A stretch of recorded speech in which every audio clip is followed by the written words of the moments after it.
अस्सलाम वालेकुम, मेरा नाम है अब्दुल बासित और आप देख रहे हैं आरवे के टेक। आज हम आपको ओरिएंट के 1 टन के डीसी इन्वर्टर ब्रीज मॉडल के हवाले से बताएंगे कि आया कि ये यूनिट हीट एंड कूल है या सिर्फ कूल पर ही ऑपरेट होता है।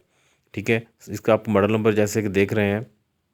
ठीक है, यूनिट को हम इसके रिमोट से आपको चेक करना बताएंगे कि इसको किस तरह चेक किया जाए। सबसे पहले जी रिमोट से हम कूल मोड पर एसी को ऑन करते हैं। एसी के अंदर बीप की आवाज़ आती है और टेम्परेचर हम रिमोट से अप डाउन कर रहे हैं, एसी पर भी शो हो रहा है।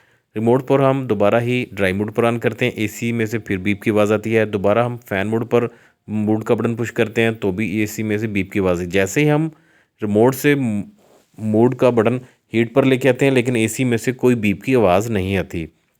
ठीक है, ओरिएंट का ब्रीज मॉडल जो है ये सिर्फ कूल पर है, हीट मोड पर ऑन ही नहीं होता, इसके अंदर हीट का ऑप्शन ही नहीं है।